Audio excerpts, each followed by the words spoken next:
Most people are not super wealthy, but we all have an idea of what it might be like to be a wealthy person. We watch them on TV, we follow them on Instagram, we read their blogs and honor biographies. Unfortunately, that awareness of how the other half lives doesn't happen much in the other direction.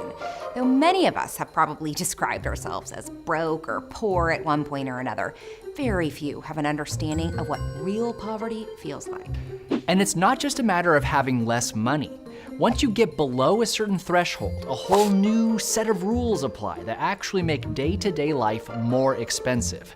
If you've never struggled with real poverty, you might not be aware of the many hidden costs and financial traps that conspire to keep poor people poor.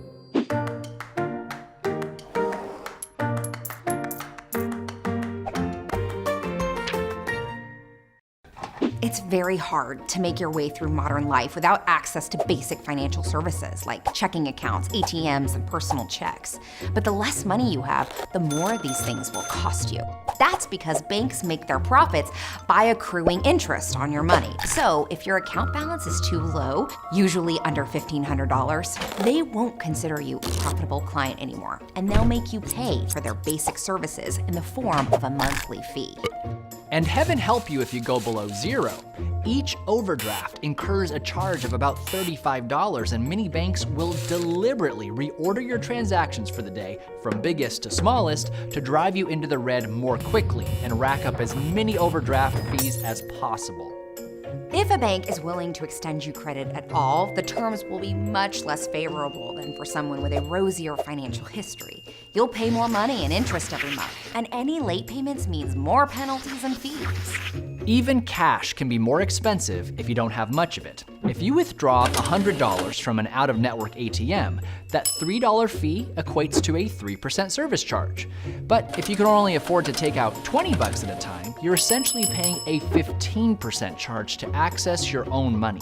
Taken together, this means that a poor person might end up paying hundreds or thousands of dollars a year for services that wealthier people virtually enjoy for free.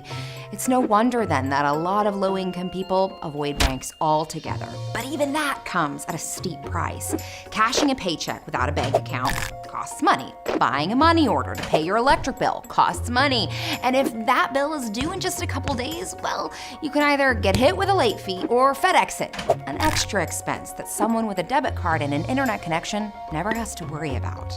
If you think that dealing with credit card debt is bad, thank your lucky stars you've never dealt with a payday or car title lender.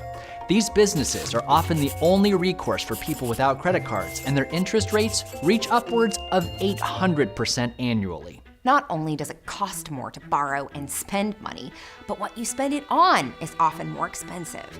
If you have to feed a family on a tight budget, buying in bulk at a supermarket is usually the best option, but not one available to many poor people.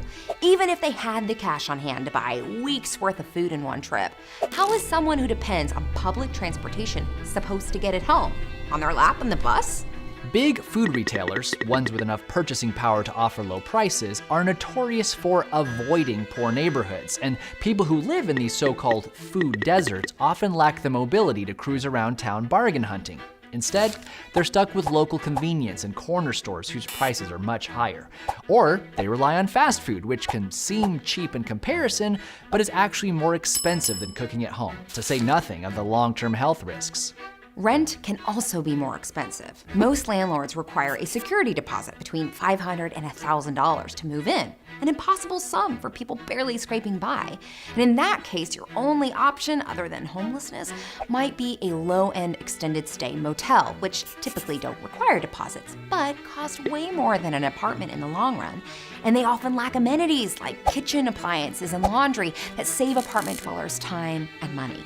They say time is money, and the less money you have, the more time you have to spend on everyday tasks. Waiting at the bus stop, waiting at the laundromat, waiting at overcrowded clinics and public offices. This leaves much less free time to take care of one's family, pick up extra work, or strategize a way out of poverty. It gets worse. Inflation, the general increase in prices, tends to hit things like food, gas, and rent the hardest. The lower your income, the greater percentage of it goes to these costs, so a poor person will see their year-over-year expenses go up at a higher rate than a wealthy person. All these pressures take a toll on one's psyche that only makes things worse. Imagine having to constantly make tough decisions about where to spend your last few dollars. Pay the water bill or buy food for dinner. Put gas in the car or see the doctor. This relentless burning of mental energy leads to a deterioration in the quality of one's judgment, a phenomenon psychologists call decision fatigue. It's why someone might visit a payday lender when they know it's a bad idea. They're so exhausted that they'll settle for a quick fix, even if it will lead to more problems down the road. Closely related to decision fatigue is the scarcity trap, which is our tendency to fixate on the resources that we have the least of, to the point that we lose sight of the big picture. Running low on diapers, for instance, can create a feeling of panic that compels a poor mother to buy 6 months worth of Huggies, only to realize afterwards that she didn't set aside enough money for rent. Some might think that poor people just need to work harder and spend smarter. While it's true that improving your financial situation requires these things, it also requires having at least a little bit of extra cash to move around and access to decent spending options. If you can't choose where you shop, where you live, or where you bank, you become a captive customer to predatory businesses.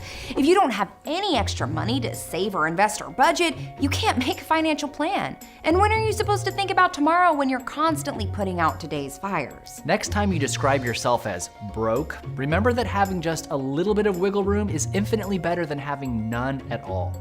It can make all the difference if you're trying to improve your financial situation. So, if you do have that wiggle room, be thankful and don't waste it. And that's our 2 cents. Missing one payment can quickly spiral into a pit of debt. Has this ever happened to you? And were you able to escape it? Share your story in the comments.